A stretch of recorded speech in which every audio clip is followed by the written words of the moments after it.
आइए शुरू करते हैं न्यूज पथ पर सफर। सबसे पहले आपको दिखाते हैं ऐसी तस्वीरें जिनका जिक्र सरेरा है। ये तस्वीरें सुर्खियों में भी है और सोशल मीडिया पर भी है। इनसे आपका बाखबर होना बेहद जरूरी है क्योंकि चौराहे पर इन्हीं की चर्चा है। चर्चा एसी वाले हेलमेट की भी है। अभिनेत्री कंगना रनौत ने बौद्ध धर्मगुरु दलाई लामा से मुलाकात की। ये मुलाकात धर्मशाला के मैगलोडगंज में दलाई लामा के अस्थायी निवास स्थान पर हुई। इस दौरान कंगना ने कहा कि ये पल उन्हें हमेशा याद रहेगा। वहीं कंगना ने इस मुलाकात को अद्भुत अनुभव भी बताया। वो इस बार लोकसभा चुनाव में मंडी लोकसभा सीट से चुनाव लड़ रही हैं। अद्भुत वो मेरा एक्सपीरियंस रहा और सारी उम्र मुझे याद रहेगा कि उनके आसपास की जो एक डिविनिटी मुझे फील हुई और जिस तरह का एक आभास हुआ, I think it is amazing, it is beyond anything I have ever experienced. UP के कानपुर में कुछ ट्रैफिक पुलिसकर्मी सड़क पर अलग तरीके का हेलमेट पहने नजर आए। बताया गया कि ये हेलमेट एसी जैसा है जो भीषण गर्मी से बचाने में कारगर है। अभी ये पहल ट्रायल के तौर पर शुरू हुई है, यानी कुछ सिपाहियों को ये हेलमेट दिए गए हैं। अगर ये ट्रायल सफल रहा तो इन हेलमेट की तादाद बढ़ाई जाएगी ताकि कड़ी धूप में भी ट्रैफिक का जिम्मा संभालने वाले पुलिस वालों को राहत मिल सके। मध्य प्रदेश के मंडला में कुछ मंत्रियों का एक कार्यक्रम में डांस का वीडियो सोशल मीडिया पर वायरल हो गया। इनमें केंद्रीय मंत्री फग्गन सिंह कुलस्ते और राज्य सरकार में मंत्री संपतिया उइके समेत दूसरे नेता शामिल रहे। फग्गन सिंह इसी मंडला लोकसभा सीट से बीजेपी प्रत्याशी भी हैं।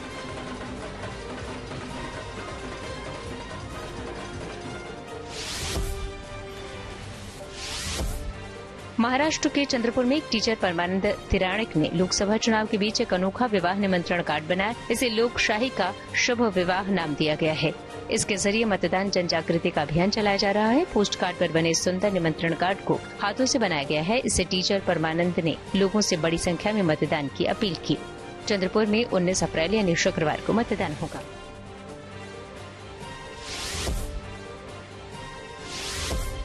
तमिलनाडु के तिरुचिरापल्ली में अलग तरीके से चुनाव प्रचार किया गया। दरअसल वहां त्रिची से एनटीके यानी नाम तमिलर कट्ची पार्टी के उम्मीदवार डी राजेश ने इस तरह वोट मांगे। वो अपने चुनाव प्रचार अभियान के लिए सजे धजे बैल लेकर निकले। डी राजेश तमिलनाडु के पारंपरिक खेल जल्लीकट्टू यानी बैलों के खेत के समर्थन में प्रचार के लिए जाने जाते हैं।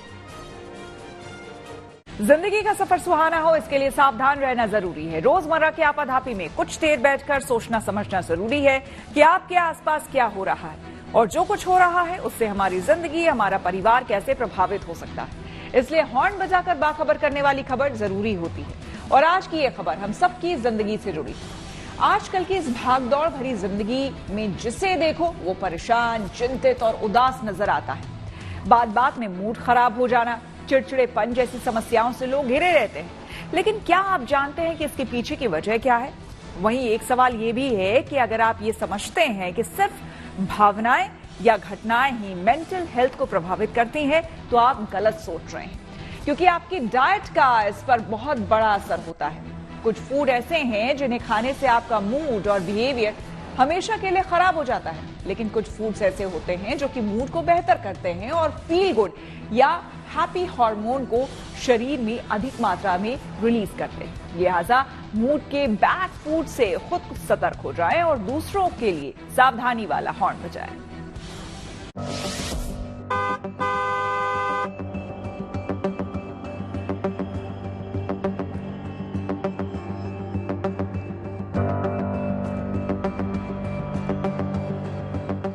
आप और हम खाना तो रोजाना खाते हैं, लेकिन क्या कभी सोचा है कि बैड फूड का असर सीधे दिमाग पर पड़ता है, जिससे मूड खराब हो सकता है। हालांकि मूड खराब रहना कोई अजीब या नई बात नहीं है। अमूमन हम सभी की जिंदगी में कुछ ऐसे पल आते हैं जो मूड खराब कर देते हैं। तो ऐसे में सवाल है कि क्या खाना सच में आपके मूड पर असर करता है और आप जो भी खाते हैं उसका असर शरीर के साथ दिमाग पर भी पड़ता है। जबकि कई बार कुछ खाने की चीजें हमारा मूड एकदम से फ्रेश कर देती हैं, जिससे मूड अच्छा हो जाता है। ऐसा इसलिए क्योंकि खाने और हमारे मूड के बीच एक अच्छा खासा रिलेशन होता है, क्योंकि अलग अलग खाने की चीजों का हमारे शरीर पर अलग अलग असर होता है। दिल की भावनाओं के बारे में तो आपने सुना होगा, लेकिन अगर आपने अपनी पेट की भावनाएं यानी गट फीलिंग का ध्यान नहीं रखा तो उसका सीधा असर आपके माइंड और मूड दोनों पर पड़ेगा। अनहेल्दी फूड खाने से उसका सीधा असर आपके मानसिक स्वास्थ्य पर पड़ता है, क्योंकि उसमें चीनी की मात्रा और अनहेल्दी फैट की मात्रा बहुत ज्यादा होती है, जिसका सीधा सीधा असर आपके दिमाग पर पड़ता है। चूंकि एक्सपर्ट्स मानते हैं कि पेट आपके शरीर का दूसरा दिमाग है, तो ऐसे में जरूरी है कि आप इस दिमाग को खुश रखने की भी पूरी कोशिश करें। दिल की भावनाओं के बारे में तो हम सबने सुना है, लेकिन क्या आप जानते हैं कि हमारे पेट की भी कुछ भावनाएं होती हैं जिसे गट फीलिंग कहते हैं। जब हम अनहेल्दी फूड खाते हैं तो पेट की भावनाएं आहत हो सकती हैं, जिसका सीधा असर हमारे मूड और रिश्तों पर पड़ता है। जी हाँ, ये कोई कहानी या सुनी सुनाई बात नहीं है। Science journal brain behaviour and immunity में पब्लिश एक रिसर्च के मुताबिक इंसानी मूड और खाने का सीधा संबंध है। रिसर्च के मुताबिक अगर गट फीलिंग अच्छी हो तो स्ट्रेस, एंजाइटी और डिप्रेशन दूर रहते हैं। इस तरह से खुद के साथ और दुनिया के साथ रिश्ता मधुर बन सकता है। पेट ह्यूमन बॉडी में सेकंड माइंड की तरह है। सिर्फ गट में ही 60 करोड़ से ज्यादा न्यूरॉन्स होते हैं। ऐसे में जो कुछ भी हम खाते हैं उसका सीधा असर हमारे दिमाग पर पड़ता है। ब्रेन बिहेवियर एंड इम्यूनिटी की रिसर्च के मुताबिक दिमाग के अलावा पेट में भी बड़ी संख्या में न्यूरॉन्स मौजूद होते हैं। ये न्यूरॉन्स दिमाग तक सूचना ले जाने का काम करते हैं। पेट में 60-70 करोड़ न्यूरॉन्स होने की वजह से पेट सूचनाओं के आदान प्रदान में काफी अहम हो जाता है। पेट की स्थिति कैसी है, हर पल ये संदेश दिमाग को मिलता रहता है, जिसकी वजह से मूड सीधे सीधे प्रभावित होता है। खाने और मूड के रिश्ते को जानने के लिए एक रिसर्च अमेरिका की यूनिवर्सिटी ऑफ वर्जीनिया में भी की गई। इस रिसर्च में पाया गया कि पसंद का टेस्टी खाना लोगों को डिप्रेशन और बाकी मेंटल हेल्थ प्रॉब्लम्स से बाहर निकाल सकता है, लेकिन सिर्फ वो टेस्टी फूड ही मूड को खुश रखते हैं जो हेल्दी भी हो। अनहेल्दी खाना मुंह के स्वाद को तो अच्छा लगता है, थोड़ी देर के लिए हैप्पी हार्मोन डोपामाइन भी देता है, लेकिन ये खाना पेट में जाकर गट फीलिंग को बिगाड़ सकता है। लॉन्ग टर्म में मूड पर भी इसका नेगेटिव असर ही पड़ता है। सबसे पहले तो मैं ये कहना चाहूँगी कि जो हमारा माइंड है और हमारा बॉडी है वो एक दूसरे से बातें करते हैं और एक दूसरे से प्रभावित होते हैं, और इसीलिए खूब सारी चीज़ों का ध्यान रखना बहुत ज़रूरी है। फर्स्ट ऑफ ऑल आपको देखना चाहिए कि आपका डाइट कॉम्पोजिशन कैसा है। हार्वर्ड मेडिकल स्कूल हमें बतलाता है कि एक हेल्थी प्लेट हमें खाना चाहिए जिसमें खूब सारे होल ग्रेन्स होने चाहिए, हेल्थी फैट्स होने चाहिए, और एटलीस्ट आधा हमारा प्लेट फ्रूट्स और वेजिटेबल से भरा होना चाहिए। सो हमें इस तरह इसके वजह से खूब सारा फाइबर मिलेगा और हमारे गट में अच्छे माइक्रोबायोम्स पैदा होंगे और रिटेन किए जाएंगे। और द अदर थिंग हमें जो नहीं करना चाहिए कि हमें unhealthy processed foods, sugars, refined carbohydrates जैसे फूड से दूर रहना चाहिए, क्योंकि इससे गट हेल्थ हमारा इम्पेयर होता है। यूनिवर्सिटी ऑफ वर्जीनिया की एक रिसर्च से ये बात भी सामने आई है कि पसंद के खाने के साथ पेट में जाने वाले लैक्टोबैसिलस बैक्टीरिया इम्यून सिस्टम को ट्यून करके मेंटल स्ट्रेस और डिप्रेशन को ठीक करते हैं, क्योंकि मेंटल हेल्थ का रिश्ता सीधे सीधे हमारे पेट से जुड़ा हुआ है। आपने कई बार ऐसे लोगों को देखा होगा जो परेशान या गुस्सा होने पर खाना छोड़ देते हैं या अनहेल्दी चीजें खाने लगते हैं, क्योंकि जब हम उदासी या खुशी महसूस करते हैं तो कुछ स्पेशल खाने की इच्छा होती है। लेकिन इसे नहीं भूलना चाहिए कि हम जो भी खाते हैं उसका असर सीधा हमारे मूड पर पड़ता है। इसका असर उन लोगों में ज्यादा देखने को मिलता है जो तनाव या डिप्रेशन में होते हैं, क्योंकि वे मूड में बदलाव को लेकर ज्यादा संवेदनशील होते हैं। ऐसा माना जाता है कि हमारी आंत शरीर का दूसरा मस्तिष्क है और आंत में जो कुछ भी जाता है वो हमारे मानसिक और भावनात्मक स्वास्थ्य पर काफी हद तक असर डालता है। प्रीबायोटिक वो ऐसी फाइबर्स हैं जो इजीली गट में डाइजेस्ट नहीं होते हैं और गट हेल्थ के लिए फ्यूल जैसे काम आते हैं, जैसे कि गाड़ी में जैसे पेट्रोल का काम करते हैं। तो हमें ओट्स, अनियंस, बनानास, गार्लिक, इन सब चीज़ों से प्रीबायोटिक्स मिलते हैं। The other thing is probiotic वो लाइव माइक्रो ऑर्गेनिजम्स है जिसमें गट हेल्थ का प्रमोशन होता है। So therefore we must have lots of yogurt, kombucha, kimchi, ये सारी चीज़ों को हमें डेफिनेटली खाना चाहिए और पीना चाहिए। हमारी इम्यूनिटी बेटर होती है, that means we can fight a lot of diseases because of our immunity अच्छी रहती है। हम जो भी खाते हैं उसका असर सिर्फ हमारी फिजिकल नहीं बल्कि मेंटल और इमोशनल हेल्थ पर भी पड़ता है। अक्सर देखा जाता है कि लंबे वक्त तक कुछ न खाने पर चिड़चिड़ापन महसूस होने लगता है या फिर मूड खराब सा हो जाता है। वहीं अच्छा खाना खाने से खुशी महसूस होती है। एक्सपर्ट्स के मुताबिक खान पान सही न होने पर इसका असर मूड पर होता है। इसकी वजह से ब्रेन हेल्थ पर असर होता है। अगर आप रिफाइंड फूड्स जैसे ब्रेड्स, पेस्ट्रीज, फ्रेंच फ्राइज जैसी चीजों का अधिक सेवन करते हैं तो इससे ब्लड शुगर के लेवल में एकदम से उतार चढ़ाव हो सकता है। जो लोग मील से स्किप कर देते हैं, खासतौर पर अक्सर नाश्ता नहीं करते हैं, उनके ब्लड शुगर लेवल भी प्रभावित होते हैं। इससे दिन भर थकान और कमजोरी महसूस होती है। फिजिकली और मेंटली हेल्दी रहने के लिए बैलेंस मील लेना चाहिए। अगर आप एक ही तरीके का खाना खाते हैं तो इससे शरीर में न्यूट्रिशंस की कमी हो जाती है। अगर आप कैफीन ड्रिंक्स ज्यादा पीते हैं तो इससे बेशक तुरंत एनर्जी मिल सकती है, लेकिन इसकी अधिक मात्रा से एंजाइटी और नींद आने में मुश्किल हो सकती है। कभी कभार मूड स्विंग्स होना, गुस्सा या झुंझलाहट महसूस होना कॉमन है, लेकिन अगर आपके साथ बार बार ऐसा हो रहा है तो ध्यान देने की जरूरत है। लिहाजा मूड को हेल्दी रखने के लिए बैड फूड से खुद सतर्क हो जाएं और दूसरों को भी सावधान करने के लिए हॉर्न बजाएं। Bureau report, good news today. Kejriwal को नहीं मिली राहत। आइए सीधे आपको लिए चलते हैं न्यूज एक्सप्रेसवे पर, जहां देश भर की कुछ और जरूरी खबरें कर रही हैं आपका इंतजार। प्रधानमंत्री नरेंद्र मोदी ने एक इंटरव्यू में कई मुद्दों पर अपनी राय रखी। पीएम ने फिर दोहराया कि उनकी सरकार सत्ता में आने के बाद बड़े फैसले लेगी। साथ ही उन्होंने कहा कि वो अभी भी बहुत कुछ करना चाहते हैं। अभी जो हुआ वो तो महज एक ट्रेलर है। इसके अलावा प्रधानमंत्री ने एक राष्ट्र एक चुनाव के प्रति अपनी प्रतिबद्धता जताई। इतना ही नहीं, पीएम ने कहा कि उन्होंने लाखों लोगों से विजन 2047 को लेकर राय ली है और आर्टिफिशियल इंटेलिजेंस की मदद से भी इसको साकार करने का काम किया जा रहा है। इलेक्टोरल बॉन्ड न होते तो किस व्यवस्था में ताकत है वो ढूंढ के निकालते कि पैसा कहां से आया और कहां गया। ये तो इलेक्टोरल बॉन्ड की सक्सेस स्टोरी है। दिल्ली शराब नीति मामले में घिरे मुख्यमंत्री अरविंद केजरीवाल को फिर राहत नहीं मिली। सुप्रीम कोर्ट ने उनकी याचिका पर जल्द सुनवाई से इनकार कर दिया। उधर राउज एवेन्यू कोर्ट ने उनकी न्यायिक हिरासत 23 अप्रैल तक बढ़ा दी। इस बीच केजरीवाल ने पंजाब के सीएम भगवंत मान से जेल में मुलाकात की। बताया जा रहा है कि इस मुलाकात के समय भगवंत मान भावुक भी हो गए। कसूर क्या है? मतलब उसने अस्पताल बना दिए, यही कसूर है। उसने मोहल्ला क्लिनिक बना दिए, यही कसूर है। तो आप उनको ऐसे ट्रीट कर रहे हो जैसे बहुत देश का बहुत बड़ा आतंकवादी पकड़ लिया हो। दावा है कि तमिलनाडु के नीलगिरी में कांग्रेस नेता राहुल गांधी के हेलीकॉप्टर की तलाशी ली गई। बताया गया कि राहुल जब चुनाव प्रचार के लिए केरल के वायनाड जा रहे थे तो इस दौरान राहुल के हेलीकॉप्टर की कुछ चुनाव कर्मचारियों ने जांच पड़ताल की। हालांकि दिलचस्प बात यह है कि राहुल गांधी का मुकाबला कम्युनिस्ट पार्टी की एनी राजा से होगा, जो विपक्षी गुट इंडिया गठबंधन की सहयोगी है। कांग्रेस ने इस तलाशी को लेकर सवाल उठाए हैं। वैसे इस घटना के बाद राहुल ने वायनाड पहुंचकर रोड शो भी निकाला।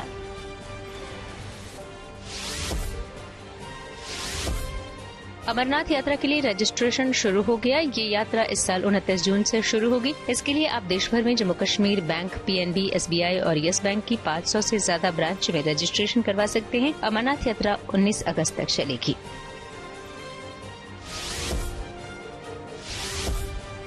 यूपी के लखनऊ में फर्जी वोटिंग रोकने के लिए बीजेपी ने खास प्लान बनाया। इसमें मुस्लिम समुदाय की महिलाओं के साथ रुस्तम नगर इलाके में एक बैठक की गई।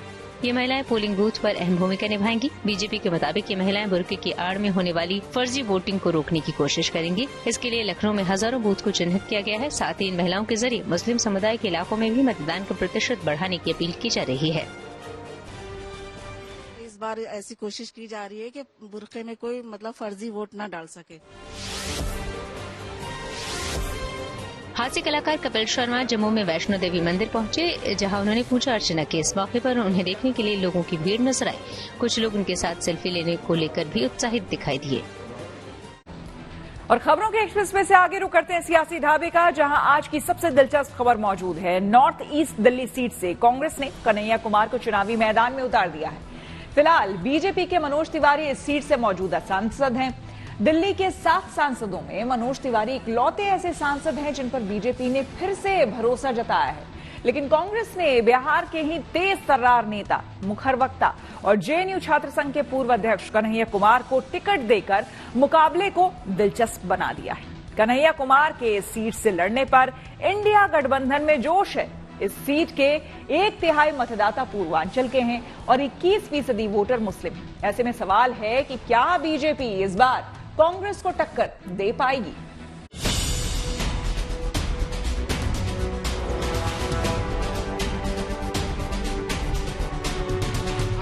के बीच में हूँ, मंच पे बैठा हुआ था तो साथी ने बताया कि आपको दिल्ली से कांग्रेस पार्टी ने लोकसभा का कैंडिडेट बनाया। जो टुकड़े टुकड़े गैंग का नेतृत्व करता हो, जो सेना को गाली देता हो, सेना को रेपिस्ट तक कहता हो, हम उनकी उम्मीदों पर खरा उतरने की कोशिश करेंगे। तो जितने रिजेक्टेड हैं उन सबको लेके झुनझुना बजा रहा है। North east Delhi Lok Sabha seat पर कांग्रेस से कन्हैया कुमार की एंट्री के बाद यहां की फाइट टाइट हो गई है। मौजूदा सांसद और बीजेपी उम्मीदवार मनोज तिवारी के सामने कांग्रेस के कन्हैया कुमार की बड़ी चुनौती होगी। जब कोई टूर्नामेंट होता है, कोई गेम होता है तो 2 टीम होती है, तो कोई ना कोई तो सामने होता ही। मेरे ख्याल से व्यक्ति महत्वपूर्ण नहीं होता है, विचार महत्वपूर्ण होता है, मुद्दा महत्वपूर्ण होता है। 10 साल से वो सांसद हैं तो वो बताएं नॉर्थ ईस्ट की जनता को, नॉर्थ ईस्ट दिल्ली की जनता को कि 10 साल में उन्होंने क्या किया है, और जनता तय करेगी कि जो वो कह रहे हैं अगर वो सच है, उन्होंने जो काम किया है तो उनको अपना समर्थन और आशीर्वाद देगी। जो टुकड़े टुकड़े गैंग का नेतृत्व करता हो, जो सेना को गाली देता हो, सेना को रेपिस्ट तक कहता हो, ऐसे व्यक्ति को अगर कांग्रेस अपना प्रत्याशी बनाती है तो कांग्रेस अपनी मानसिकता का परिचय दे। बीजेपी ने दिल्ली के अपने 7 में से 6 सांसदों के टिकट काट दिए और केवल इकलौते सांसद मनोज तिवारी अपना टिकट बचाने में सफल रहे। बीजेपी ने 2 बार के सांसद और पूर्व प्रदेश अध्यक्ष मनोज तिवारी पर लगातार तीसरी बार भरोसा जताया है, तो उसके पीछे उनका पूर्वांचली होना भी बड़ी वजह माना जा रहा है। वहीं अब कांग्रेस ने भी एक पूर्वांचली के सामने पूर्वांचली को ही टिकट दे दिया है। कन्हैया के चुनावी मैदान में उतरने से ये मुकाबला दिलचस्प हो गया है। कांग्रेस के पास उम्मीदवार की कमी है, चेहरे की कमी है, तो जितने रिजेक्टेड हैं उन सबको लेके झुनझुना बजा रहा है। बहुत सारे ऐसे लोग हैं जो कांग्रेस पार्टी में चुनाव हार गए थे और अभी जो है पलक पावरे बिछा करके, जो है रेड कारपेट बिछा करके उनका भाजपा में स्वागत किया जा रहा है। हम यही कहते हैं कि आपकी बात में ना एक सच्चाई होनी चाहिए, एक ईमानदारी होना चाहिए। आप न्यायपूर्ण बात करें, आप ऐसी बात करें जिससे जनता को हंसी ना आए। अब बताइए वो किस मुंह से ये बात कह रहे हैं, जब वो खुद ही जो है कांग्रेस के कई सारे जो हारे हुए नेता हैं उनको ईडी का डर दिखा करके, सीबीआई का डर दिखा करके भाजपा में शामिल करा लिया है। तो मुझे लगता है कि ये सब भटकाने वाली बात है। वो इसी तरह के भटकाने वाले बयान देंगे। नॉर्थ ईस्ट दिल्ली सीट से कन्हैया कुमार को उतारने के बाद बीजेपी इस सीट पर हो रही टक्कर को राष्ट्रभक्त बनाम टुकड़े टुकड़े गैंग से लेकर सनातन बनाम देश विरोधी तक की चुनावी टक्कर बता रही है। तो वहीं इंडिया गठबंधन ने पलटवार करते हुए कहा कि इस चुनाव में बीजेपी की हार तय है। देश की सेना को गाली देने वाले, देश की अखंडता को गाली देने वाले, टुकड़े टुकड़े गैंग के समर्थक, अगुआ और देश को तोड़ने की बात करने वाले कन्हैया कुमार को टिकट देकर कांग्रेस ने अपना असली चेहरा दिखा दिया है कि वो हमेशा से देश के विरोधी ताकतों के साथ खड़ी है। उसको देश की अखंडता सुरक्षा से कोई लेना देना नहीं है। इस पूरे हिंदुस्तान में इनको ये व्यक्ति मिला था जिसने हमारी सेना को गाली दी, जिसने हमारी सेना के अधिकारियों को रेपिस्ट कहा, जिसने देश को तोड़ने की बात की। बीजेपी जेडीयू ने किन किन नेताओं को सल्टा दिया, निपटा दिया, पहले वो अपने घर को संभालें, अपने घर को देखें। यहाँ पूरी तरह से मजबूती के साथ महागठबंधन चुनाव लड़ रहा है और इस बार भाजपा का सफाया तय है। इसलिए इस बार देश की जनता ने ठाना है, संकल्प लिया है कि मोदी जी बीजेपी की सरकार को हटाना है। हालांकि कन्हैया कुमार के साथ मजबूती की बात यह है कि कांग्रेस और आप की साझा ताकत के अलावा उन्हें लेफ्ट दलों की संगठित शक्ति का भी साथ मिलने वाला है। और अगर उत्तर पूर्वी लोकसभा सीट के विधानसभा सीटों पर नजर डालें तो north east Delhi Lok Sabha seat के तहत बुराड़ी, तिमारपुर, सीमापुरी, रोहतास नगर, सीलमपुर, गोंडा, बाबरपुर, गोकुलपुर, मुस्तफाबाद और करावल नगर विधानसभा सीट आती है। North east Delhi Lok Sabha seat के चुनाव नतीजे तय करने में पूर्वांचली वोटर्स की भूमिका बेहद अहम मानी जाती है। इस सीट के समीकरणों की बात करें तो यूपी और बिहार से नाता रखने वाले मतदाताओं की तादाद करीब 28% है। इलाके में अनुसूचित जाति की आबादी 16.3%, मुस्लिम 20.74%, ब्राह्मण 11.61% है, वैश्य 4.68%, पंजाबी 4%, गुर्जर 7.57% और ओबीसी की आबादी इस लोकसभा क्षेत्र में 21.75 है। बता दें 2019 के चुनाव में कन्हैया को लेफ्ट ने मोदी सरकार के फायर ब्रांड मंत्री गिरिराज सिंह के खिलाफ बेगूसराय सीट से उम्मीदवार बनाया था। हालांकि तब वो हार गए थे, लेकिन इस बार नॉर्थ ईस्ट दिल्ली सीट पर कड़ी टक्कर देखने को मिल सकती है और ये देखना दिलचस्प होगा कि सीट का बाजीगर कौन होगा। Bureau report, good news today. News पथ पर आगे है धन बाजार, जहां शेयर बाजार से लेकर कारोबार तक की सभी अहम खबरें होती हैं और इसका सीधा रिश्ता आपकी आमदनी आपकी जेब से होता है। तो तेज रफ्तार खबरों के बीच ये जरूरी खबरें छूट ना जाए, इसलिए सीधे आपको लिए चलते हैं धन बाजार। इजरायल और ईरान के बीच तनाव का असर शेयर बाजार पर भी दिखा। शेयर बाजार में भारी गिरावट रही। सेंसेक्स 845 अंक टूटकर 73,400 पर बंद हुआ। वहीं निफ्टी भी 247 अंक गिरकर 22,272 पर आ गया। बैंकिंग और आईटी के शेयर्स में सबसे ज्यादा गिरावट रही।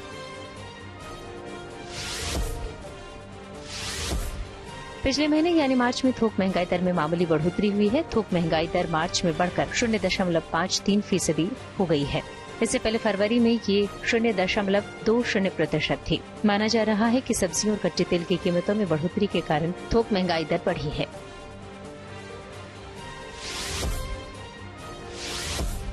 दोपहिया वाहन बनाने वाली भारतीय कंपनी ओला ने अपने इलेक्ट्रिक स्कूटर S1X की कीमत घटा दी है। अब ये स्कूटर करीब 70,000 रूपए में मिलेगा। इससे पहले इसकी कीमत करीब 80,000 रूपए थी। कंपनी ने इसके तीनों वेरिएंट की कीमतों में करीब 4,000 से 10,000 रूपए तक की कटौती की है। इसके लिए बुकिंग शुरू हो चुकी है और इसकी डिलीवरी अगले हफ्ते से शुरू हो जाएगी। रुक करते हैं प्रगति मार्ग का, जहां ऐसी खबरें हैं जो कि देश की तरक्की, प्रगति और लोगों की काबिलियत दिखाती है। वाराणसी में पहली बार नमो घाट पर फैशन शो का आयोजन किया गया। इसमें बॉलीवुड एक्टर रणवीर सिंह और एक्ट्रेस कृति सेनन ने मनीष मल्होत्रा के डिजाइनर बनारसी कपड़ों के साथ रैंप वॉक किया। दरअसल इस फैशन शो का मकसद वाराणसी के बुनकर समाज के काम को दुनिया भर के सामने लाना था। यहाँ के हस्तशिल्प को दुनिया भर में बढ़ावा देने के मकसद से ये फैशन शो आयोजित किया गया। इसमें बुनकर समाज के लोगों के अलावा 20 देशों के राजनयिक और राजदूत भी मौजूद रहे।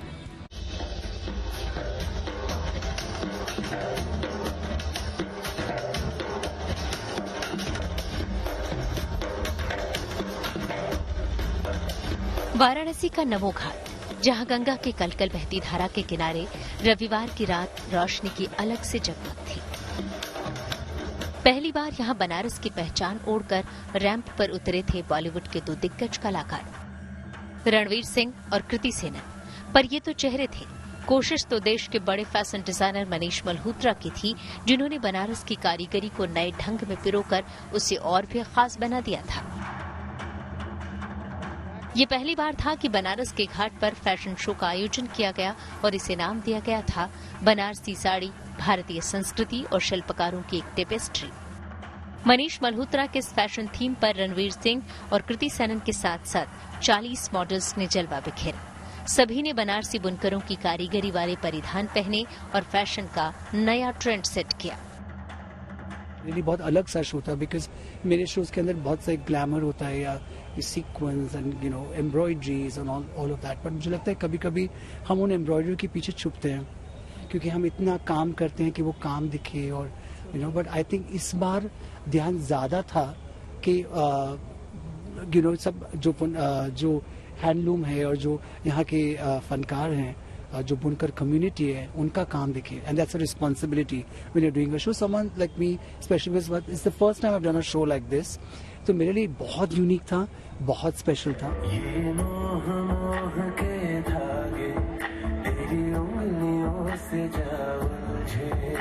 न लाइटिंग इफेक्ट्स, न 5 स्टार होटलों वाली सुविधाएं, खुले आसमान के नीचे गंगा की लहरों के किनारे करीब 1.5 घंटे तक चले इस अनूठे फैशन शो में 20 देशों के राजनयिक और राजदूत भी पहुंचे थे। इस अनूठे आयोजन से सब अभिभूत थे। ग्लैमर की दुनिया में जगमगाते सितारे भी, मानो पहली बार खुद से मिलना हुआ हो। अपनी संस्कृति, अपनी विरासत को संभालने का सुख पहली बार महसूस किया हो।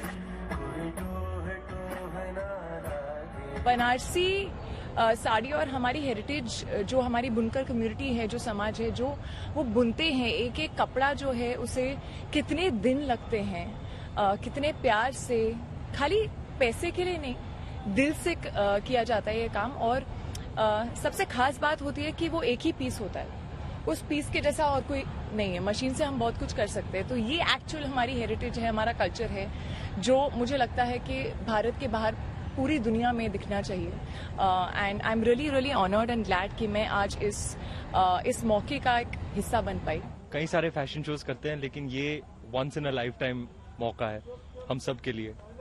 मुंबई के किसी 5 स्टार के बैंक्वेट से अच्छा यहाँ आकर गंगा किनारे ये शोकेस प्रेजेंट करना, जो विश्व प्रसिद्ध मनीष मल्होत्रा साहब ने इतनी मेहनत से क्रिएट किया है। सबसे बड़ी बात तो ये है कि ये शोकेस करता है हमारे बुनकर समाज की कारीगरी को। We deeply appreciate everything Shri Narendra Modi has done to protect and promote the bunkar community, and I think today will be an instance, you know, we went to the temple, और जिस तरह की एनर्जी थी, जिस तरह की vibration frequency, I don't think this is a day or an evening that I will ever forget. Banarasi हस्तशिल्प की इस विरासत को संभालने और इसे आगे बढ़ाने में बड़ी भूमिका निभाने वाले 40 बुनकरों को सम्मानित भी किया गया। इंडियन माइनॉरिटी फाउंडेशन ने इन बुनकरों को सम्मानित किया।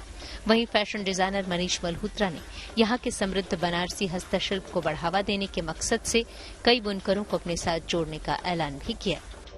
हमारी कोशिश है कि बनारस में जो हमारी विरासत है विकास के साथ, उसको भी जैसे हमारे आदरणीय प्राइम मिनिस्टर साहब की एक विजन है कि विकास के साथ विरासत को भी संभाल के चलना है, और ये बुनकर हमारी विरासत को संभाल के बैठे हैं।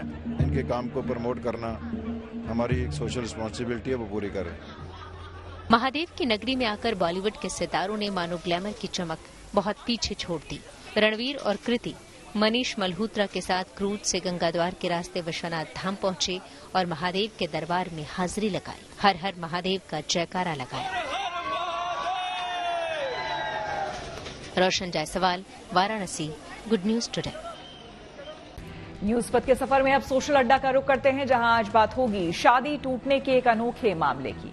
वैसे तो शादी टूटने की कई वजह होती है, लेकिन क्या कभी ऐसा हो सकता है कि लव मैरिज के बाद सिर्फ इसलिए तलाक हो जाए क्योंकि एक पार्टनर को अंग्रेजी भाषा नहीं आती?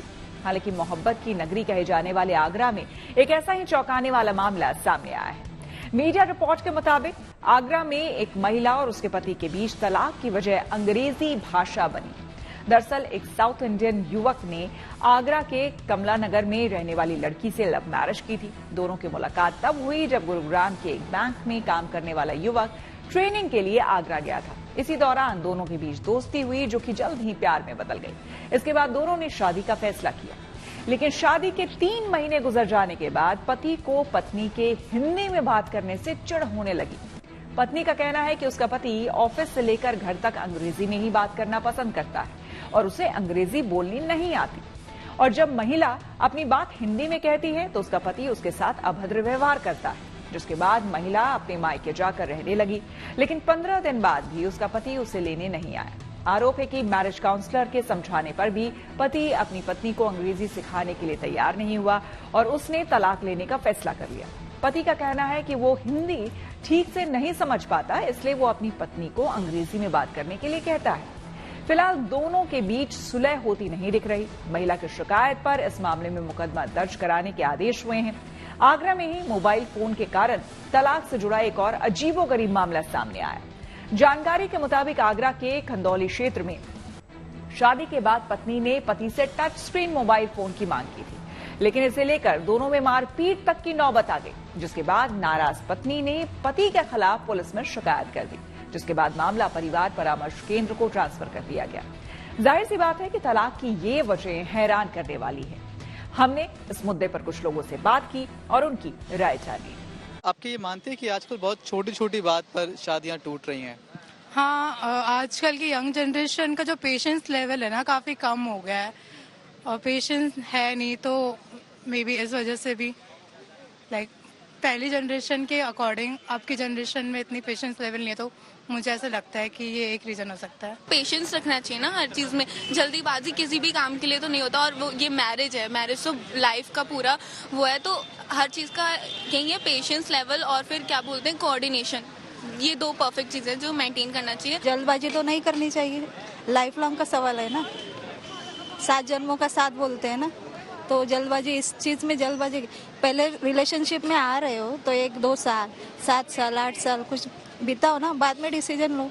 मेट्रोपॉलिटन सिटीज में हम लोग आते हैं, विभिन्न बैकग्राउंड से हम लोग शादी करते हैं, तो इसलिए एक दूसरे को पहचानना बहुत इम्पोर्टेंट है। किन चीजों का बहुत ध्यान रखें ताकि शादियां जल्दी ना टूटें? या actually females age group should be beyond 18 years of age group. Okay, अगर 21 साल के आगे वो शादी करती है और पढ़ी लिखी है तो उसको उसके चॉइसेस मालूम है, कहाँ तक वो अपनी मर्यादा रख सकते हैं। साथ साथ सबसे इम्पोर्टेंट है कि उनका जो इनकम लेवल है, अगर इनकम लेवल अगर लड़की की अच्छी हो तो पॉसिबल है कि अगर शादी टूटती भी है तो वो मैनेज कर पाएगी। तो बहुत सारे पॉइंट्स हैं, लेकिन बड़ी बात यही है कि शादी 7 जन्मों का संबंध है। जब भी करें सोच समझ कर करें, सिर्फ पैसा और नौकरी ना देखें बल्कि दोनों की कंपैटिबिलिटी भी देखना बहुत जरूरी है। कैमरामैन शैलेंद्र के साथ Manish Chaurasia, good news today, Delhi. Samsung ने एप्पल को पछाड़ा। जी हां, टेक्नोलॉजी से जुड़ी ऐसी ही हर खबर को जानने समझने के लिए आइए चले डिजिटल गली। Samsung number 1 smartphone maker company बन गई। उसने अमेरिकी कंपनी एप्पल को पछाड़ दिया। ये जानकारी डेटा रिसर्च फर्म IDC यानी इंटरनेशनल डेटा कॉर्पोरेशन ने दी।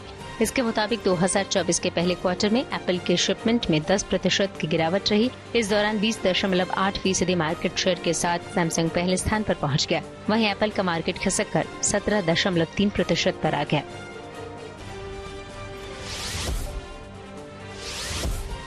खबर है कि अमेरिकी कंपनी टेस्ला और टाटा के बीच एक करार हुआ है, जिसके तहत अब टेस्ला के सभी कारों के लिए सेमीकंडक्टर चिप का जिम्मा टाटा इलेक्ट्रॉनिक्स संभालेगी। इस डील के तहत टाटा इलेक्ट्रॉनिक्स टेस्ला की ग्लोबल सप्लाई के लिए चिप मैन्युफैक्चरिंग का काम करेगी।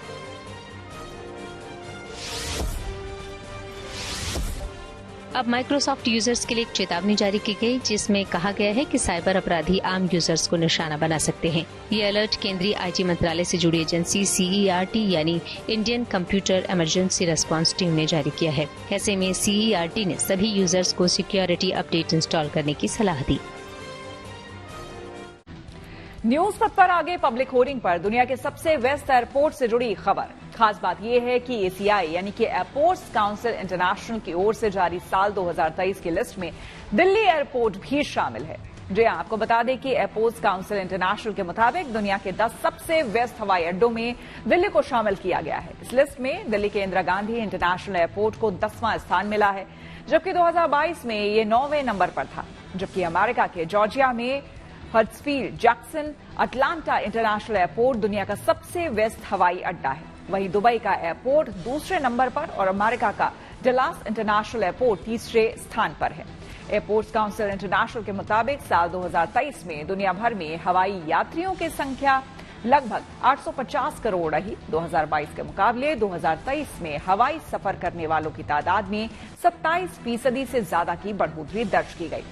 दुनिया के 10 सबसे व्यस्त हवाई अड्डों में आधे यानी कि 5 एयरपोर्ट सुपर पावर देश अमेरिका के हैं। 10वें सबसे व्यस्त दिल्ली एयरपोर्ट पर साल 2023 में 7 करोड़ 22 लाख से ज्यादा यात्रियों की आवाजाही दर्ज की गई। पहले नंबर पर हर्ट्सफील्ड जैक्सन अटलांटा इंटरनेशनल एयरपोर्ट से 2023 में 10 करोड़ 46 लाख से ज्यादा हवाई यात्रियों ने सफर किए हैं। चौथे नंबर पर लंदन का हीथ्रो एयरपोर्ट, 5वें नंबर पर टोक्यो का हानेडा एयरपोर्ट और 6ठे स्थान पर डेनवर इंटरनेशनल एयरपोर्ट रहा। इसके अलावा 7वें नंबर पर इस्तांबुल एयरपोर्ट, 8वें नंबर पर लॉस एंजलिस और 9वें नंबर पर शिकागो का ओहेर इंटरनेशनल एयरपोर्ट है। इसी के साथ न्यूज पथ में मेरे यानी कि श्वेता झा के साथ फिलहाल इतना ही। देश दुनिया की तमाम पॉजिटिव खबरों के लिए आप देखते रहिए गुड न्यूज टुडे।